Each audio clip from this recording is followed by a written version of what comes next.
राम कृष्ण की प्यारी गैया सारे जग की माता है। राम कृष्ण की प्यारी गैया सारे जग। क्योंकि कामात् क्रोधो विजायते, काम ही नहीं रहा तो क्रोध कहां से आवेगा। क्रोध भी उनमें नहीं रहता।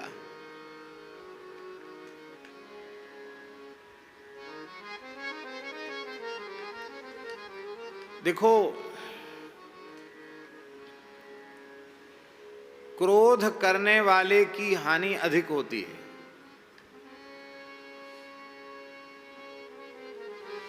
जिस पर क्रोध किया गया उसकी हानि तो बहुत कम होगी, पर जिसने क्रोध किया उसकी हानि अधिक होती है। महाभारत में एक प्रकरण है, उसको आप ग्रंथ में देख लेना, इस कहने का समय नहीं है। श्री शुक्राचार्य जी ने अपनी बेटी देवयानी को समझाया है अक्रोध रहने की महिमा, क्रोध न करने की महिमा। शुक्राचार्य जी महाराज कहते हैं, देख बेटी देवयानी, जो क्रोध करता है उसके पास किसी भी प्रकार की सुकृत रूपी संपत्ति शेष रहती ही नहीं है। हजारों वर्ष की कठोर तपस्या एक क्षण के क्रोध से नष्ट हो जाती है। तप, त्याग, विराग, भजन, साधन, दान, पुण्य का फल, सब कुछ सारे सुकृत भस्म हो जाते क्षण भर के क्रोध से। इसलिए आपने पढ़ा होगा कि यज्ञ में दीक्षित यजमान को क्रोध करना मना है। यजमान क्रोध न करे, उसको कह दिया, आचार्य कह देता तुम इतने दिन क्रोध मत करना, चाहे जितना बड़ा नुकसान हो जाए क्रोध मत, नहीं तो इतना सब कर रहे हो सब बेकार हो जाएगा, धन भी व्यर्थ गया, समय भी व्यर्थ गया, हाथ क्या लगा।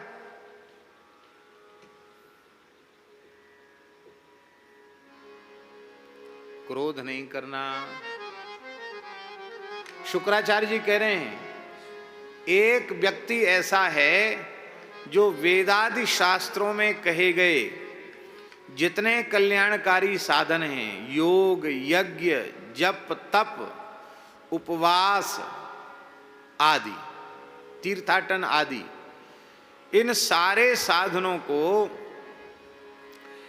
1,000,000 वर्ष तक करता है। कितने समय तक? सभी साधनों को हजारों बार, हजारों वर्षों तक करता है। और एक व्यक्ति ऐसा है जो कभी क्रोध नहीं करता है। तो दोनों का पुण्य तराजू पर रखकर तोला गया तो शुक्राचार्य जी कह रहे हैं कि क्रोध न करने वाले का पुण्य अधिक होता है, क्रोध करने वाले का पुण्य नहीं होता है। क्रोध ही चांडाल है। एक पंडित जी थे, बड़े तपस्वी थे, तप्त, कृच्छ, चांद्रायण, प्राजापत्य आदि कठोर कठोर व्रत करते थे। और जब देखो तब गंगा जी में खड़े होकर के त्रिकाल संध्या और जप करते थे, बहुत जप करते थे, पर क्रोध ही बहुत थे। जब देखो तब नाक पे गुस्सा धरा रहता था उनके। एक बार वो मध्याह्न संध्या करके बाहर निकल रहे थे, एक जमादारिन झाड़ू लगा रही थी माताजी, उसकी झाड़ू से एक कंकड़ी उछट के स्वाभाविक ब्राह्मण को छू गई। उसने कोई झाड़ू मारी हो या कंकड़ जानबूझ के उछाला हो, ऐसा कुछ नहीं था। स्वाभाविक झाड़ने में एक कंकड़ी उछट गई और ब्राह्मण को छू गई।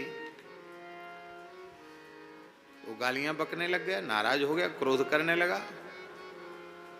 अंधी है, देखता नहीं है, मुझे अशुद्ध कर दिया।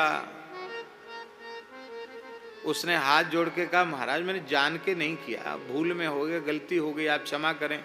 आपको अशुद्धि की ज्यादा है तो गंगा जी बह रही हैं, फिर से गोता लगा लो, कोई खर्चा तो लगेगा नहीं उसमें। अच्छा, उपदेश और ऊपर से देती है। महाराज और गालियां बकने लग गया। ज्यों ज्यों बेचारी मनावे त्यों त्यों वो नाराज हो। अब तो आई दौड़ के, आके उसने जोर से हाथ पकड़ लिया अब वो महाराज जी इतनी तगड़ी थी, और ये तो बेचारे तप्त कृच्छ चांद्रायण करने वाले दुबले पतले ब्राह्मण, ये बैठे ना सामने, क्या नाम, इनके जैसे कहरे शरीर के थे, दुबले पतले ब्राह्मण थे।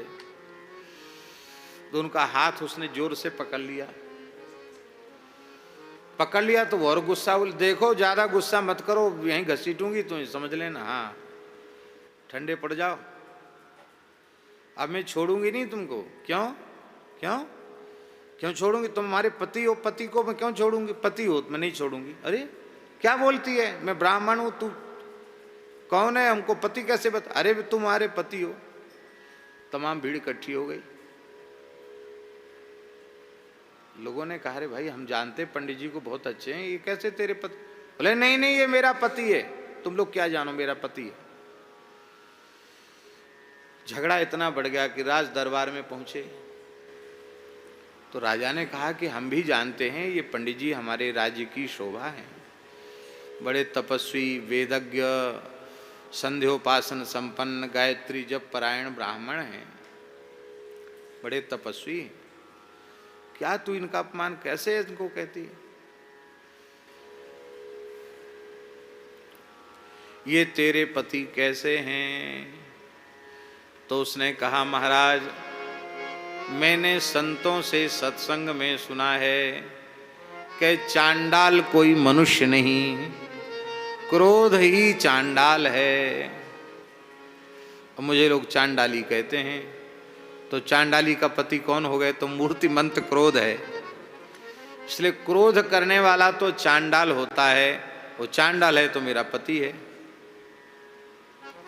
राजा ने उसकी बुद्धिमानी का आदर किया। बिल्कुल ठीक कहती हो। कहा, पंडित जी देखो, इसने क्षमा याचना कर ली थी तो आपको क्षमा कर देना चाहिए था, लेकिन आप क्रोध करते चले गए तो अब आपको इसी के घर में, हम फैसला सुनाएंगे तो इसी के घर में रहना पड़ेगा। इसलिए अब ठंडे पड़ जाओ। बोलो भक्तवत्सल भगवान। बोले ठंडे पड़ जाओ, नहीं ठंडे तो हम पड़ गए, अब गुस्सा नहीं करेंगे, चले गए। राम कृष्ण की प्यारी गैया सारे जग की माता है।